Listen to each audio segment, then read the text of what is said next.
Segala puji, hormat, kemuliaan hanya untuk-Mu Tuhan. Engkaulah Allah kami, Allah yang berdaulat atas kehidupan kami. Allah yang selalu memelihara kehidupan kami, menolong kami, memberikan jalan keluar bagi setiap persoalan hidup kami. Yang menuntun kami, memperbaiki kami lewat kebenaran firman-Mu, yang boleh kami baca, kami renungkan, bahkan di setiap waktu kehidupan kami. Namun kami juga menyadari Tuhan, bahwa seringkali kami belum menjadi pelaku firman-Mu sepenuhnya. Seringkali ada begitu banyak alasan yang kami ungkapkan untuk membenarkan hati kami sendiri. Kami seringkali lalai Tuhan. Oleh karena itu, pada pagi siang hari ini Tuhan, kami bersyukur kami boleh datang beribadah kepadamu dan kami mau belajar kebenaran firman-Mu. Urapi kami Tuhan, buat hati kami begitu lembut untuk menerima kebenaran firman-Mu. Ajar kami untuk mengerti, memahami, dan punya satu tekad untuk menjadi pelaku firman-Mu.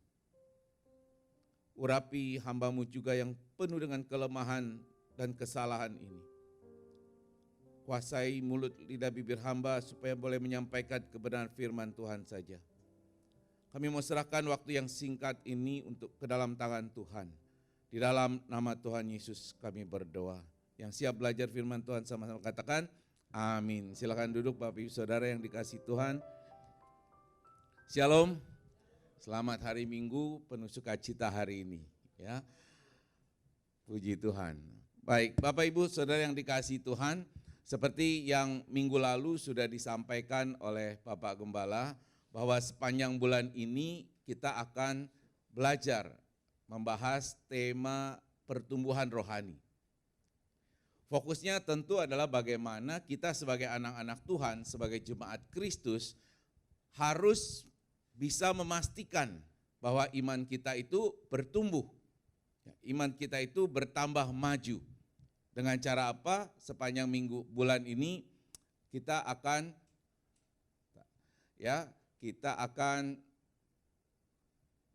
membahas beberapa tema. Yang minggu pertama yaitu melalui doa pribadi.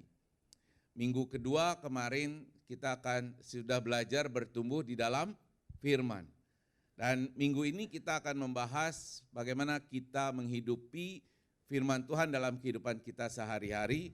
Dan minggu depan kita akan membahas tentang pujian dan syukur. Ya.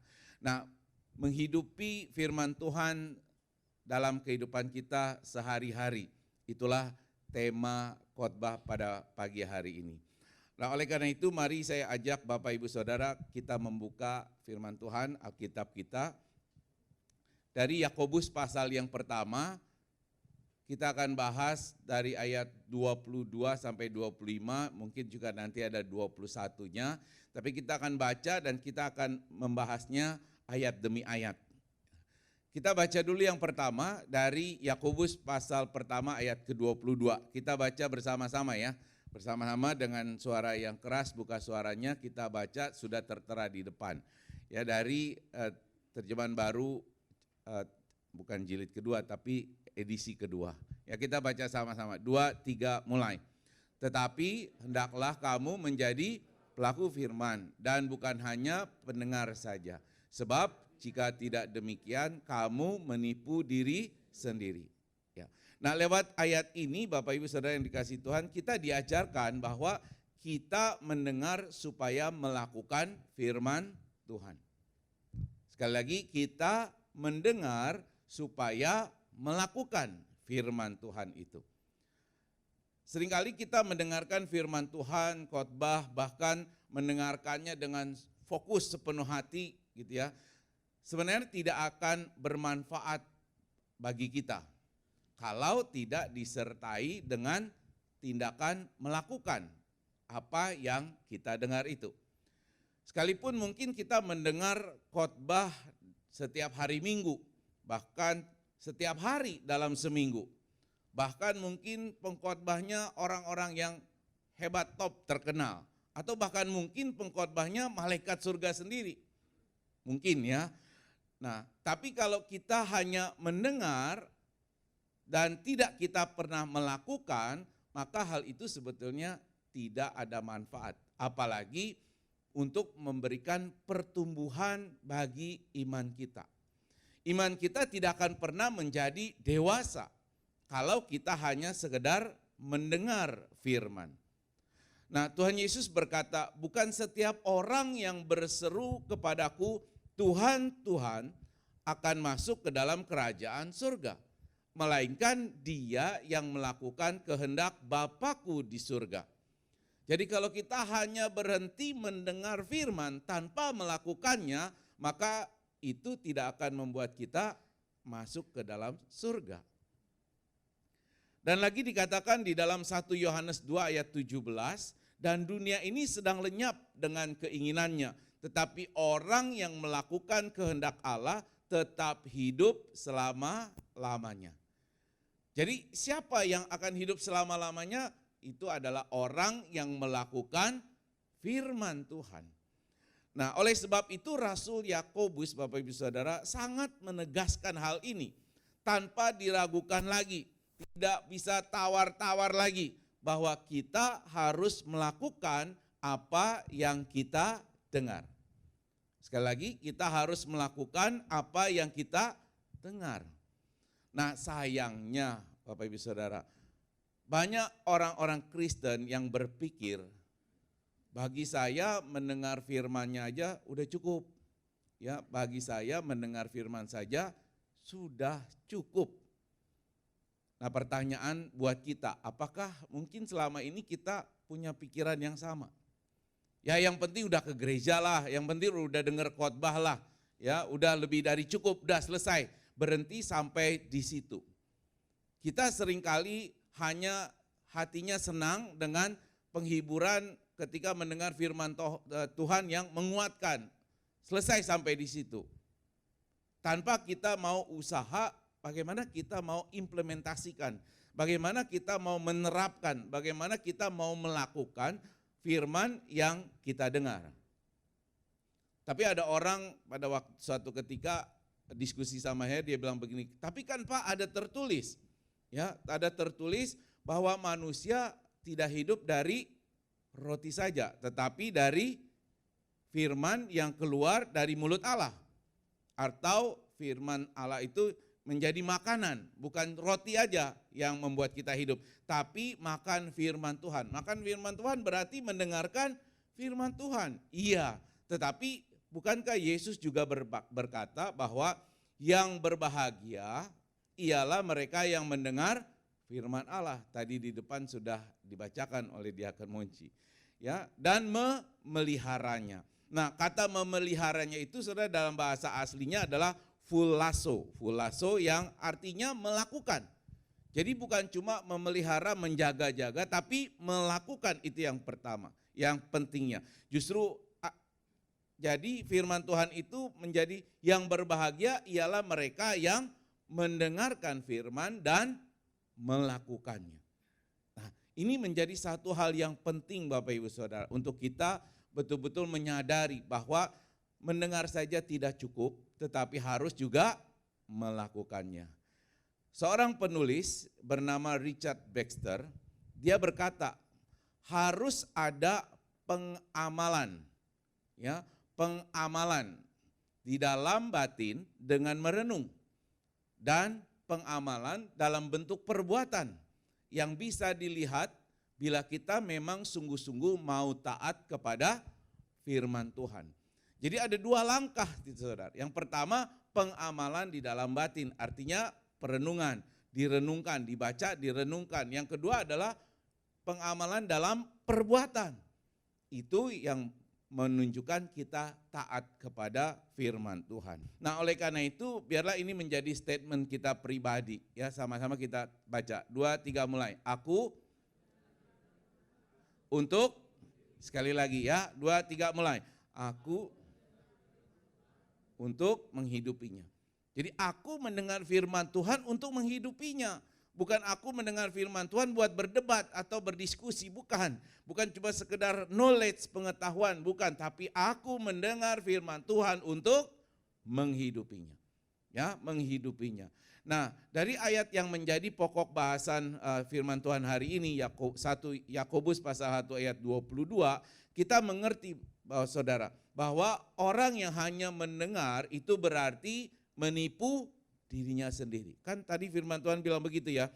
Yakobus 1 ayat 22 saya baca lagi lah. Hendaklah kamu menjadi pelaku firman dan bukan hanya pendengar saja. Sebab jika tidak demikian, tidak hanya menjadi pendengar saja, tidak melakukan firman Tuhan. Jika tidak demikian, kamu menipu diri sendiri.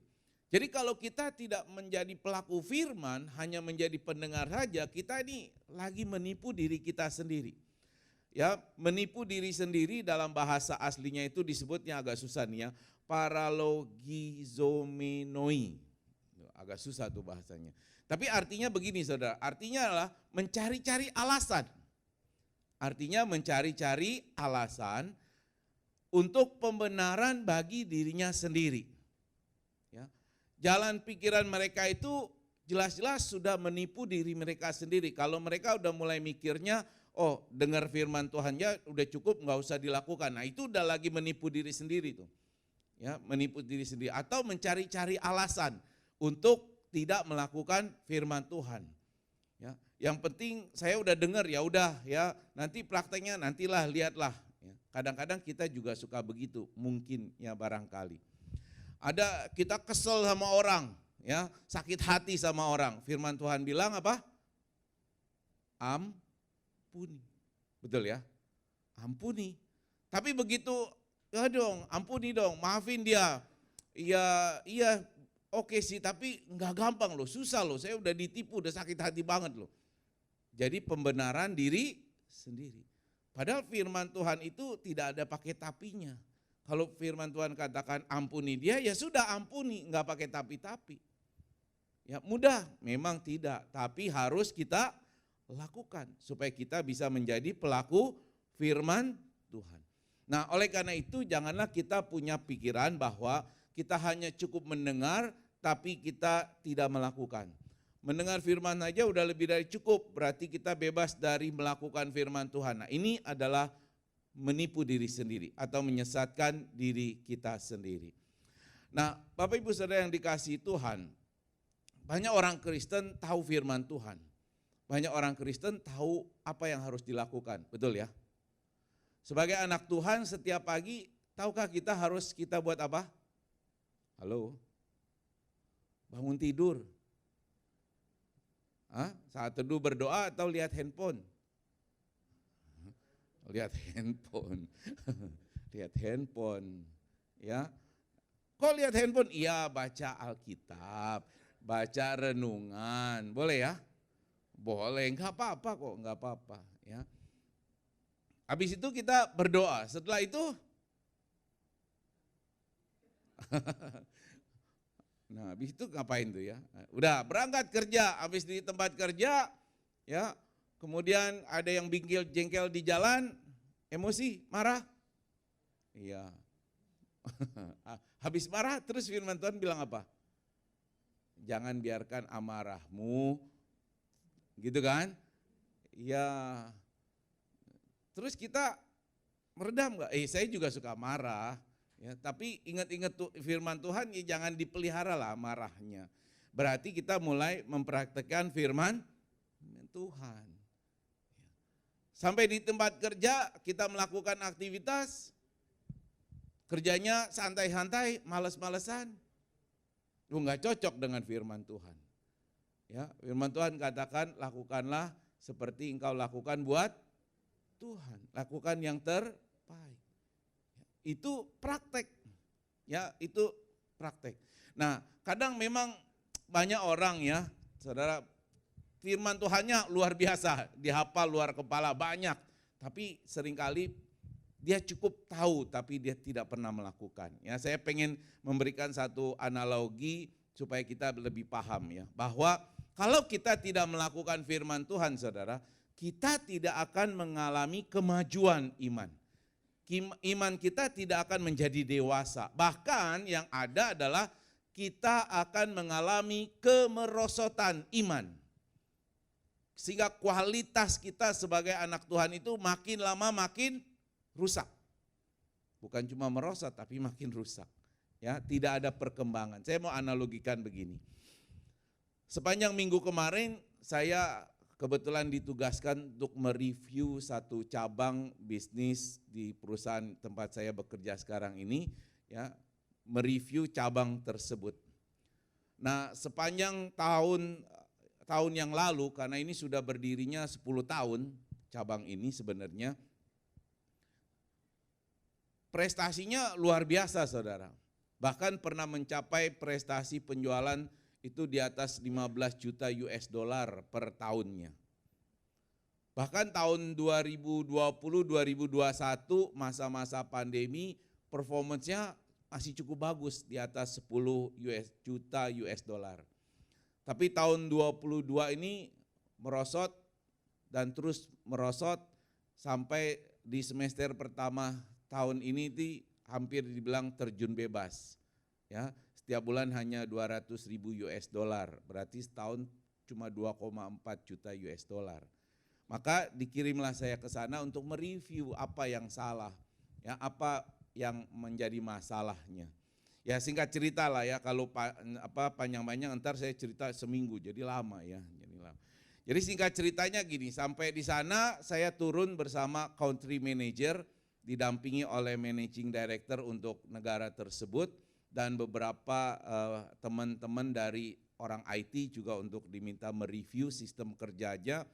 Dan kita turun ke lapangan, turun ke satu area atau satu wilayah. Ya kalau di negara ini mungkin di daerah, katakanlah di daerah belakang situ tuh Fatmawati masuk ke gang-gang gitu ya. Dan kita mengunjungi sebuah toko yang cukup besar tokonya. Kurang lebih sebesar gereja inilah tokonya. Cuma barangnya enggak terlalu banyak. Dan sampai di situ si country manajernya sama salesman-nya coba menawarkan karena toko itu konon sudah pernah menjual produk-produk kita. Ditawarkan ya, sambil dia tawarin kan saya cukup lihat sekali udah cukup, dan terus saya masuk ke gang-gang lihat keadaan di wilayah tersebut. Dan saya temui itu rumahnya enggak besar. Lebar mungkin cuma 2,5-3 meter, tapi 4 lantai saudara. Ya memang udah kebiasaannya di tempat situ katanya. Rapat, padat, dan sangat ramai orang. Kalau kita lihat bangunan 2,5 meter 4 lantai kan cukup berada lah ya orangnya ya. Beda kan kalau kita masuk kampung di mana Jakarta yang rumahnya kecil 2,5 tapi kelihatan kumuhnya. Tapi di situ rapi. Jadi saya berkesimpulan, oh ini wilayah ini sebetulnya punya daya beli untuk produk kita. Tapi herannya kenapa penjualannya nggak bisa bagus di daerah tersebut, ya, di wilayah tersebut. Kemudian saya tanyalah si country manajernya ini, ya, setelah senggang, kemudian saya tanya dia itu, kok kenapa di sini nggak bisa kita penjualannya bagus? Ya tadi saya juga tanya sama pemilik toko, karena produk kita kurang dikenal. Kok bisa kurang dikenal? Harusnya kan kamu tahu apa yang harus dilakukan. I know, ya I know. Ya apa? Ya promotion. Terus promotion harusnya kan bisa bagi sampel dong. Kan kita ada budget itu. I know, dia bilang lagi I know. Terus kenapa kamu enggak lakukan? Ya kita sudah rencanain akan lakukan. Kenapa baru sekarang? Kenapa enggak tahun lalu? Ya I know, that's my mistake. Oh I know mulu, ya I know mulu.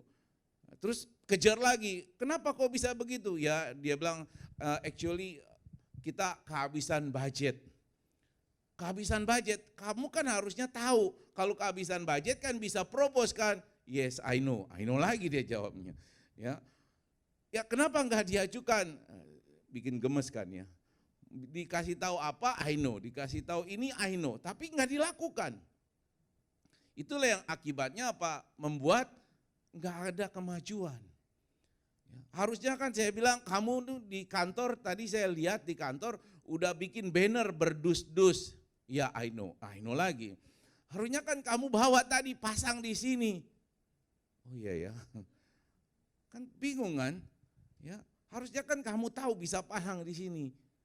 Ya, next time. But dia bilang kalau pasang di sini bayar. Oke, bayar. Berapa bayarnya? Ya, kurang lebih 60.000 rupiah per bulan. Ya ampun. Terus kenapa enggak bayar aja? Ya mahal. Wih lah mahal. Kalaupun mahal, ajukan budget, kan kamu bisa ngajuin budget, saya bilang. Ya I know lagi. Ya. Jadi si country manager ini dia tahu apa yang harus dilakukan. Dia tahu bagaimana membuat promosi. Dia tahu bagaimana memperkenalkan produk supaya mencapai penjualan yang lebih baik. Tapi dia tidak melakukan. Dia tidak melakukan. Ya, tahun-tahun sebelumnya dia lakukan, tapi dia berhenti melakukannya. Nah, dari analogi ini saudara, saya ingin membuat satu comparison buat kita. Kadang-kadang kita anak Tuhan itu kan tahu ya firman Tuhan. Kita hafal firman Tuhan, kita tahu apa yang harus dilakukan. Ya, kita tahu setiap pagi bangun tidur kita renungan, di dalam perjalanan hidup kita harus jaga hati kita, enggak boleh dendam sama orang, mengampuni, berbuat baik, melayani. Kita tahu, tapi seringkali kita belum mau melakukannya. I know, but itu bahasanya. Saya tahu, tapi ada tapi alasannya. Nah, inilah orang-orang yang Yakobus katakan, ya sama seperti orang yang sedang menipu dirinya sendiri. Tahu firman Tuhan, dengar firman, tapi tidak melakukan di dalam kehidupan kita sehari-hari. Nah, Bapak Ibu Saudara yang dikasihi Tuhan, dengan tidak melakukan firman Tuhan, hanya tahu saja tapi tidak melakukan, maka tidak akan mengalami kemajuan. Ya, seperti bisnis tadi yang saya gambarkan. Mereka tahu semua cara kerjanya yang bagus. Mereka tahu bagaimana berpromosi. Tapi mereka enggak melakukan apa-apa. Maka bisnisnya tidak ada kemajuan. Bahkan cenderung mengalami kemerosotan. Nah, yang saya ingin tekankan buat kita hari ini adalah tolong insafi diri kita. Kalau kita tahu firman Tuhan tapi tidak melakukannya, maka kita tidak akan bertumbuh dan iman kita makin lama makin merosot. Makin lama makin merosot. Jangankan bicara melawan godaan iblis. Ya, melakukan yang sederhana dari firman Tuhan saja makin lama kita tidak akan mampu melakukannya. Nah, oleh karena itu mendengar firman Tuhan tetapi tidak menghidupi firman itu berarti menipu diri sendiri. Yuk kita baca sama-sama yang keras ya. 2, 3 mulai. Mendengar tetapi berarti menipu diri sendiri. Ya, menipu diri sendiri. Nah, selanjutnya Rasul Yakobus menunjukkan bagaimana semestinya kita menghidupi firman Allah. Kita belajar dari ayat ke-22 dan 23 dan 24. Ya, kita baca lagi sama-sama nih. Baca 2, 3 mulai. Sebab jika seseorang hanya mendengar firman saja dan tidak melakukannya, ia seumpama apa? Seseorang yang sedang memandang mukanya yang sebenarnya di depan cermin. Ia memandang dirinya lalu pergi dan segera lupa bagaimana bagaimana rupanya. Ya. Nah, bagaimana menghidupi firman ini? Kita belajar dari 2 ayat ini Bapak Ibu Saudara. Ya, digambarkan seperti seseorang yang bercermin, mengamati mukanya yang sebenarnya di depan cermin. Ngomong-ngomong soal cermin, setiap hari kita bercermin ya. Betul ya? Hari ini udah berapa kali? Udah banyak tuh dari pagi ya, apalagi wanita dikit-dikit cermin ya. Sekarang supaya nggak ketahuan bercermin, handphone yang dipakai. Ya, ngacanya dari handphone. Ya, it's okay, memang itu sudah menjadi kebiasaan kita ya. Seringkali kita bercermin, tapi terutama ketika kita bercermin, apalagi buat wanita, seringkali mau melihat keadaan wajahnya oke enggak? Ya, ada yang salah enggak? Ada kotoran enggak? Ya, udah tampilnya cantik belum? Udah alisnya lurus apa belok-belok ya? Luntur apa enggak itu bercermin. Ya. Nah yang terutama kalau ketika bercermin itu tiba-tiba baru sadar, udah mulai banyak kerutan. Udah mulai banyak fleknya nih. Ayo para ibu-ibu jujur, apa yang akan kita lakukan? Apa? Detox. Oh, botox. Apa yang kita lakukan? Apalagi ketika ketemu teman, terus temannya bilang lagi, kamu kok sekarang udah kelihatan lebih tua ya. Wah mulai keriputnya banyak ya. Waduh kayaknya mukanya mulai banyak flek nih. Pasti dijamin gak bakal tidur hari itu. Pasti. Ya wanita ya kan. Apa yang dilakukan? Ya biasa pada umumnya yang saya tahu itu pasti akan cari informasi bagaimana merestorasi nih wajahnya. Ya merestorasi. Pasti akan cari informasi, dengar informasi, baca informasi, gimana caranya supaya bisa kembali seperti begini. Ya, pasti itu. Kalau udah tahu informasi, kamu harus pakai ini, ya maskeran pakai bangkuang campur timun. Misalnya saya nggak tahu ya, contoh aja misalnya. Atau pergi ke dokter sana, nanti disuntik, pakai ini, pakai itu. Pasti akan dilakukan. Dengar, lakukan. Betul ya? Setuju ya? Kita dengar, pasti kita kerjain, lakukan. Demi untuk wajah mulus bening. Kalau firman Tuhan gimana ya? Yakobus mengajarkan, jadikan firman itu seperti cermin. Cermin diri kita, hidup kita, kelakuan kita. Untuk kita tahu apa yang menjadi salah kita.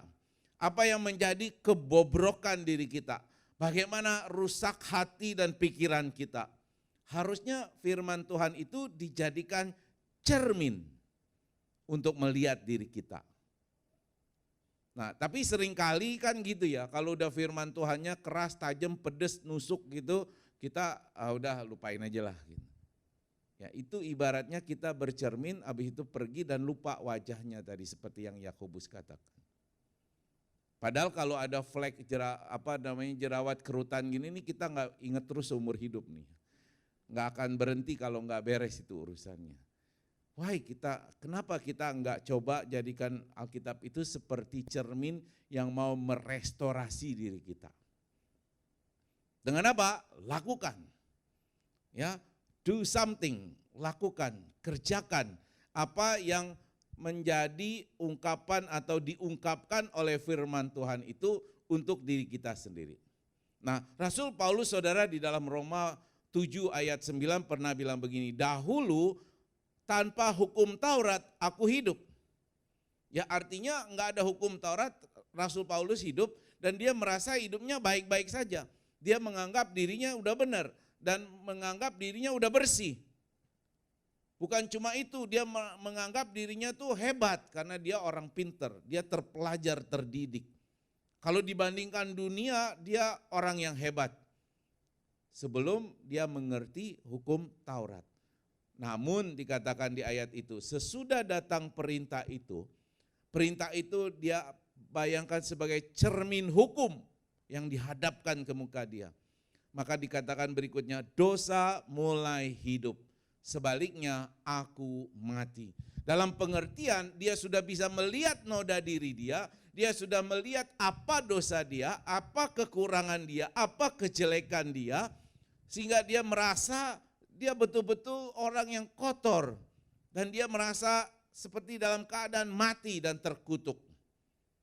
Karena dia menggunakan perintah itu sebagai hukum untuk bercermin.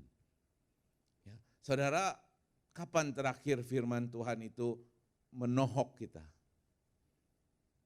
Menusuk kita. Itu saatnya kita disadarkan akan kelemahan, kekurangan diri kita. Bukankah firman Allah memang bermanfaat untuk mengajar, untuk menyatakan kesalahan, untuk memperbaiki kelakuan, dan untuk mendidik dalam kebenaran. Jadi kalau firman Tuhan itu tidak kita lakukan, maka firman Tuhan itu tidak akan memberi manfaat apa-apa buat kita. Tidak akan memberikan kemajuan apa-apa buat diri kita. Ada amin? Nah, sekali lagi mari kita baca statement ini Bapak Ibu Saudara. 2, 3 mulai. Aku, ya, ini boleh menjadi komitmen kita ya. Aku mendengar firman Tuhan untuk menghidupinya. Jadi setiap kali saudara dengar firman Tuhan harus ada semangat untuk menghidupinya. Nah, kita lanjutkan di ayat yang ke-24. Mungkin saudara lupa, saya bacakan ya. 1 Yakobus ayat 24 bilang begini, ia memandang dirinya lalu pergi dan segera lupa bagaimana rupanya. Itu cerita orang bercermin. Baru saja ia memandang dirinya, ia sudah pergi dan dia sudah lupa bagaimana rupanya. Nah, ini adalah gambaran bagaimana sebenarnya orang yang mendengar firman Tuhan tapi tidak melakukannya, tidak menghidupinya di dalam kehidupan sehari-hari. Ya, ada banyak orang seperti sekali lagi saya tekankan, ketika duduk mendengar firman Tuhan terjamah. Kan begitu ya, kalau kita lihat KKR ya, kalau dengar firman Tuhan, wah terjamah, bahkan ada yang kejang-kejang gitu ya. Enggak tahu terjemah apa karena penyakitnya kambuh, kita nggak tahu gitu kan ya. Kejang-kejang, wah tersentuh, merasa berdosa, penuh penyesalan, butuh Tuhan, ya mohon-mohon, sampai jungkir balik, nangis-nangis, insaf. Tapi setelah selesai KKR 1, 2, 3 hari selesai. Ya, enggak terjadi apa-apa. Ya, kita tahu hal itu banyak terjadi Bapak Ibu Saudara. Nah, oleh karena itu kita harus menginsafi bahwa seperti Dr. Thomas Manton. Dr. Thomas Manton katakan di dalam bukunya, firman Allah itu menyingkapkan bagaimana kita dapat menyingkirkan dosa-dosa kita dan menghiasi serta memakai kebenaran Yesus Kristus pada jiwa kita. Dosa-dosa kita adalah noda-noda yang disingkapkan oleh hukum Taurat. Darah Kristus adalah bejana pembasuh yang ditunjukkan Injil. Nah, sehingga dengan demikian supaya firman Tuhan yang kita dengar tidak menjadi sia-sia, maka kita jadikan firman itu sebagai cermin. Kemudian kita lihat apa yang kurang, apa yang salah. Dan kita lakukan firman Tuhan itu supaya ada perbaikan. Dengan itu ada kemajuan di dalam kehidupan kita. Nah, dengan demikian Bapak Ibu Saudara, ya kita mendengar firman Tuhan untuk menghidupinya. Ya, sekali lagi kita mendengar firman Tuhan untuk menghidupinya. Nah, dari apa yang sudah saya jelaskan dari awal, maka bolehlah kita simpulkan bagaimana tahapan langkah praktisnya untuk kita bisa menghidupi firman Tuhan di dalam kehidupan kita sehari-hari. Saya buat satu langkah simple praktisnya begini. Yang pertama saudara, kita bercerminlah lewat firman Tuhan. Terima firman Tuhan dengan penuh kejujuran, terbuka. Kalau firman Tuhan menegur kita, ya kita terima dan kita coba perbaiki apa yang salah. Kalau firman Tuhan itu sungguh-sungguh membuat kita sadar akan dosa, ya terima dengan hati yang lembut. Ya, jangan pernah ditolak. Ya, jangan menghindar dari firman Tuhan. Yang kedua, setelah bercermin maka ingat-ingat firman Tuhan. Pak Gembala minggu lalu ajarkan ya, kalau bisa hafalkan firman Tuhan itu. Dihafalkan. Ya, direnungkan, dihafalkan. Ingat firman Tuhan setiap hari, setiap saat. Setiap hari, setiap saat. Bahkan ketika dalam situasi-situasi tertentu, jadikan firman Tuhan Alkitab ini sebagai buku rujukan. Bahasa Pak Gembala minggu lalu adalah buku manual. Ya, buku rujukannya. Ya, kalau salah buka lagi buku manualnya. Ulang lagi tahapannya. Nah, yang ketiga adalah yang terpenting, call to action. Lakukan, kerjakan, do something. Jangan banyak alasan. Kita tahu kita harus baca firman Tuhan, tapi Pak aduh udah capek badannya, malam udah ngantuk, ya gitu. Itu berarti banyak alasan tuh. Ya, lakukan, kerjakan. Nah ini 3 tahapan yang sederhana sih ya saudara, yang biasa saya lakukan. Memang belum 100% lah, tapi setiap kali saya coba lakukan ini. Ya, setiap kali bercermin. Makanya kalau baca firman Tuhan itu selalu menohok, menusuk. Ya, bercermin, terus perbaiki. Ingat-ingat ya, apapun rujukannya adalah firman Tuhan. Bahkan sekarang kalau lagi memberikan training ya rujukannya firman Tuhan. Mau trainingnya manajemen, leadership, firman Tuhan rujukannya. Ya, baik. Nah, bagian terakhir saudara, bagian terakhir ya. Tapi ketiga hal ini saya rangkum dari mana? Dari ayat yang ke-21. 1 Yakobus ayat 21 saya bacakan buat saudara.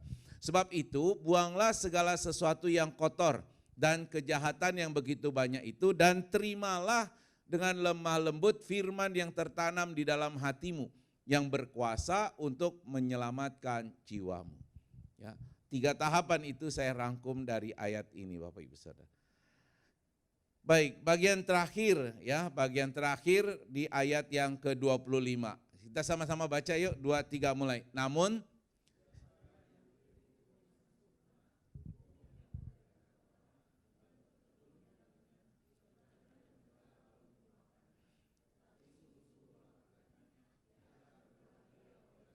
ia akan berbahagia oleh perbuatannya, ya. Bukan ia akan berbahagia karena perbuatannya, bukan ya, tapi ia berbahagia oleh perbuatannya. Apa maksudnya nanti saya jelaskan dengan cepat. Nah, Bapak Ibu Saudara, dari ayat ini kemudian kita bisa dapat penegasan. Ini juga rangkuman dari apa yang Pak Gembala sudah khotbahkan di minggu yang lalu ya. Yang pertama, bahwa Injil Kristus adalah hukum yang memerdekakan. Ada amin? Injil Kristus adalah hukum yang memerdekakan.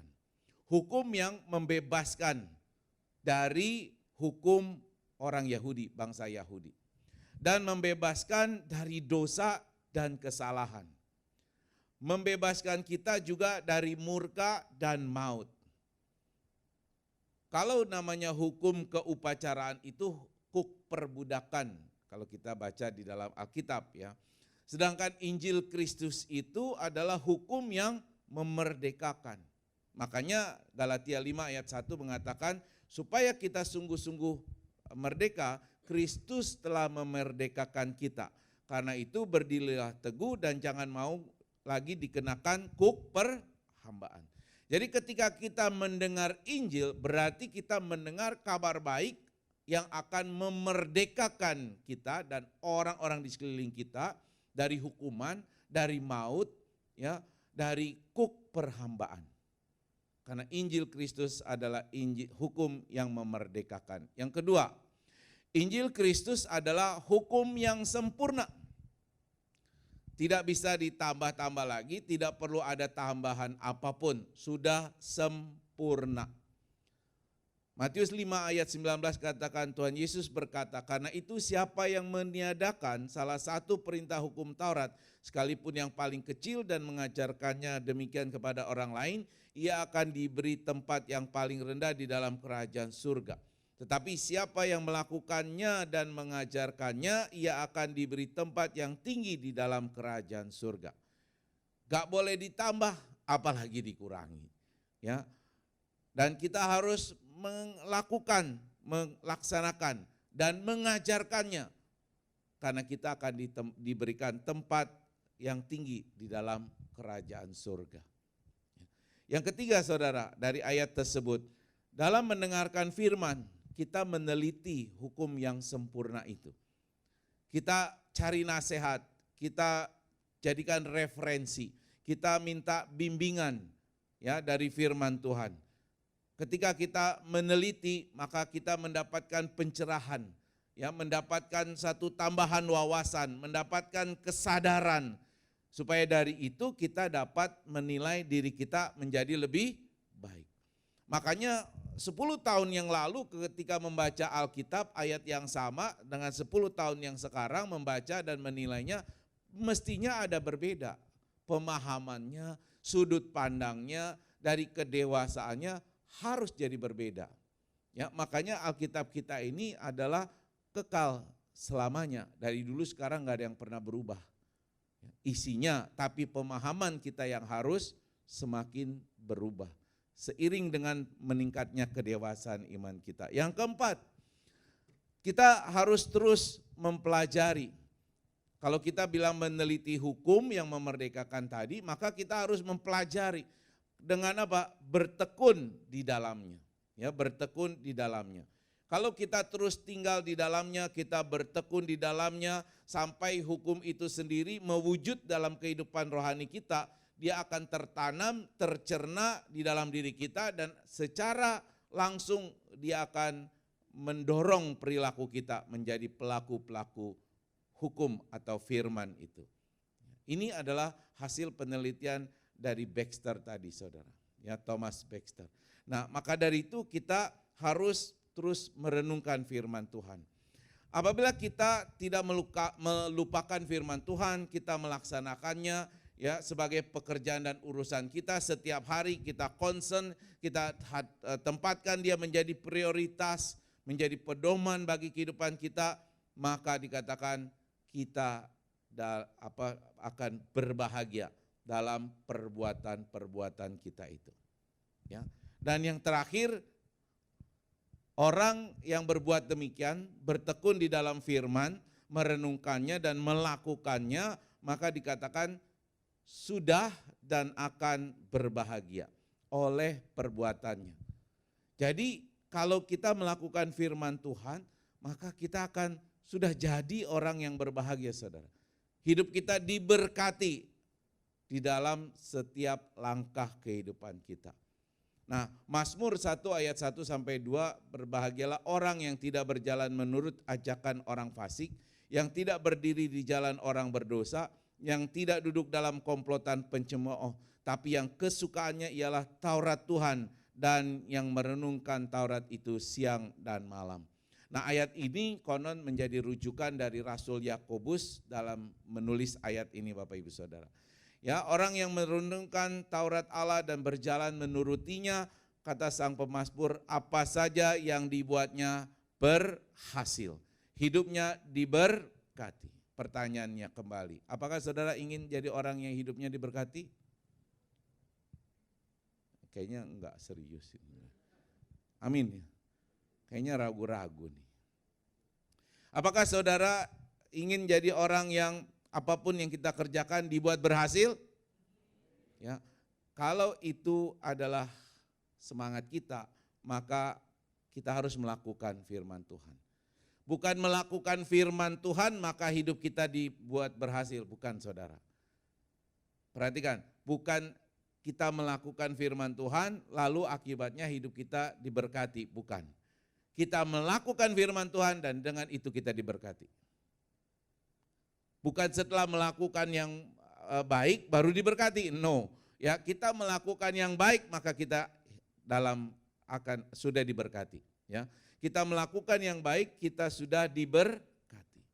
Makanya di dalam bahasa Inggris ayat ini saudara dikatakan in deep. Jadi di dalam, bukan setelah itu, tapi betul-betul ketika kita berbuat baik maka kita akan hidupnya berbahagia. Hidup kita akan diberkati. Ya. Dan kalau kita bicara sedemikian, maka inilah yang harusnya menjadi reason kita untuk punya semangat menjadi pelaku-pelaku firman Tuhan. Ada amin? Maka terakhir statement kita adalah aku mendengar firman Tuhan untuk, ya kita baca sekali lagi ya, 2, 3 mulai. Teruslah bertumbuh dalam iman kepada Yesus Kristus, Tuhan dan Juru Selamat kita, dengan menghidupi firman Tuhan di dalam kehidupan sehari-hari. Kiranya firman Tuhan hari ini boleh menjadi berkat dan pedoman hidup kita. Mari kita berdoa. Bapa di surga, terima kasih buat waktu yang singkat kami boleh mendengar merenungkan firman-Mu pada pagi hari ini. Sungguh Tuhan, kami mau menyadari dan mengakui bahwa seringkali kami belum sungguh-sungguh menjadi pelaku firman Tuhan. Kami lebih senang menjadi pendengar firman Tuhan, tapi seringkali begitu banyak alasan untuk kami menghindari melakukan apa yang Tuhan perintahkan pada kami. Tuhan, pagi hari ini kami memohon tuntunan dari Roh Kudus-Mu supaya kami boleh menjadi pelaku firman Tuhan. Kami boleh menghidupi firman Tuhan dalam kehidupan kami. Sehingga makin hari kelakuan kami makin baik, karakter kami makin baik, makin serupa dengan Kristus, dan kami boleh hidup diberkati dan memberkati orang-orang di sekeliling kami. Terima kasih ya Bapa buat kebaikan Tuhan pada pagi hari ini. Dan pada waktu ini juga kami mau membawa beberapa pokok doa syafaat kami kepada Tuhan. Kami mau berdoa untuk negara kami, Republik Indonesia, dengan Bapak Presiden Joko Widodo beserta Wakil Presiden dan seluruh jajaran pemerintahan sampai ke tingkat desa, baik juga anggota-anggota MPR, DPR, aparat hukum dan keamanan. Kami berdoa kiranya Tuhan memberkati mereka. Tuhan memberikan kekuatan, kesanggupan, hikmat, bijaksana supaya mereka terus berjuang yang terbaik untuk memulihkan negara kami dari krisis yang melanda akibat dari COVID-19 selama ini. Kami berdoa juga biar kiranya Tuhan memberkati supaya proses untuk persiapan pemilu di bulan Februari tahun akan datang ini boleh berjalan dengan baik. Tidak ada kerusuhan yang terjadi, tidak ada demonstrasi yang merusak, tapi kami sungguh boleh memilih dan mendapatkan presiden yang terbaik, yang sesuai dengan kehendak Tuhan, yang tidak mementingkan diri sendiri tapi justru mengutamakan kemajuan bangsa dan negara kami. Kami memohon penyertaan Tuhan di dalam proses pemilu di tahun yang akan datang ini. Terima kasih ya Bapak, kami berdoa juga untuk Kota Jakarta dan segala kebijakannya, terutama kami memohon kiranya Tuhan juga memberikan hikmat buat pemerintah Kota Jakarta supaya tetap memberikan ruang yang bebas untuk kami anak-anak Tuhan boleh beribadah dimanapun kami lakukan ya Tuhan. Dan biarlah kiranya Tuhan memberkati Kota Jakarta supaya tetap dalam keadaan yang aman, terkendali, terutama pada waktu menjelang pemilu yang akan datang. Terima kasih Bapak. Kami berdoa juga buat gereja kami, Gereja Rasuli Indonesia Berkat, berdoa buat Bapak Gembala Sidang Pendeta Renaldo Panggabean.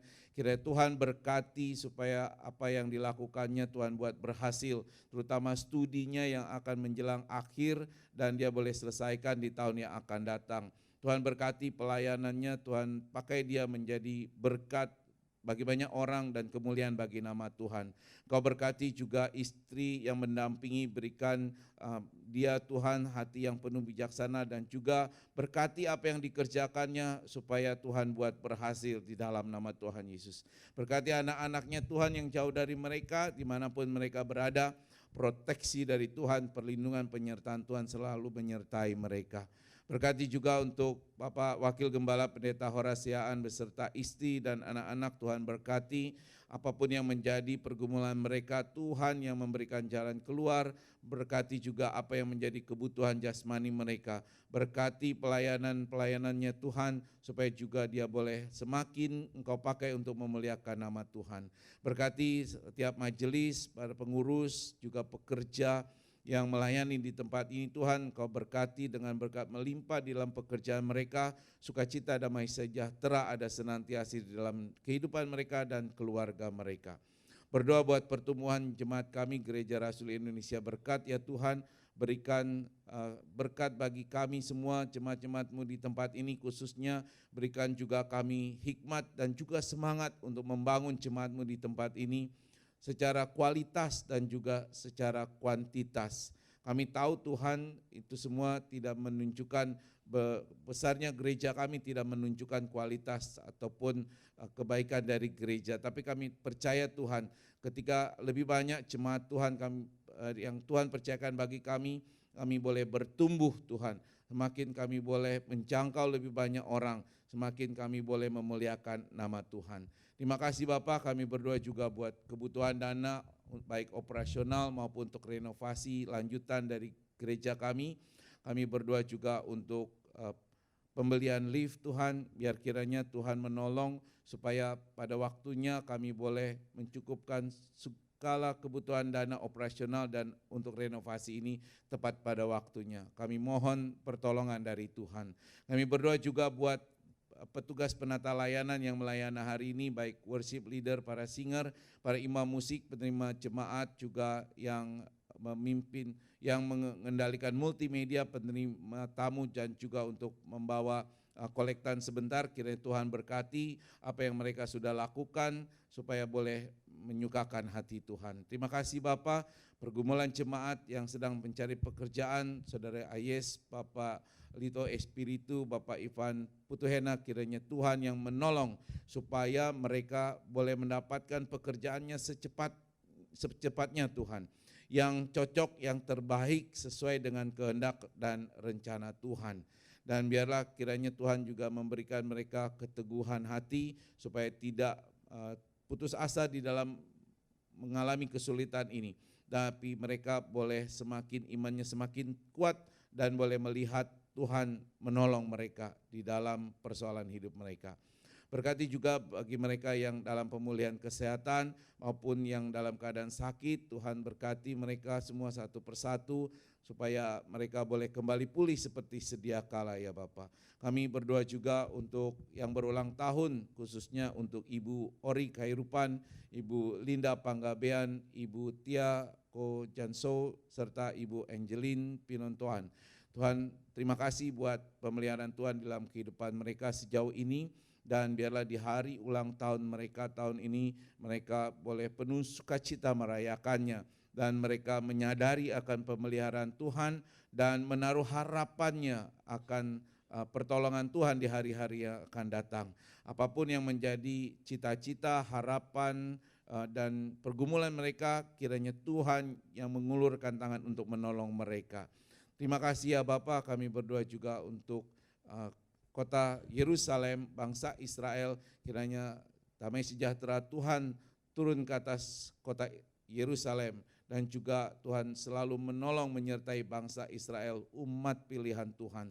Dan terlebih lagi kami berdoa kiranya Tuhan juga yang membuka kesempatan untuk mereka boleh mengenal dan menerima Tuhan Yesus sebagai Tuhan dan Juru Selamat, Mesias yang mereka masih nantikan sampai hari ini. Terima kasih Bapak, inilah doa-doa syafaat kami yang tidak sempurna, yang kami naikkan dengan beralaskan dengan doa yang Tuhan Yesus sendiri ajarkan, doa Bapa kami. Bapa kami yang di surga, kuduskanlah namamu, datanglah kerajaan-Mu, jadilah kehendak-Mu di bumi seperti di surga. Berikanlah kami pada hari ini makan kami yang secukupnya, dan ampunilah kami akan kesalahan kami seperti kami juga mengampuni orang bersalah kepada kami. Dan janganlah membawa kami ke dalam pencobaan, tapi lepaskanlah kami dari yang jahat. Karena Engkau yang punya kerajaan dan kuasa dan kemuliaan sampai selamanya. Amin.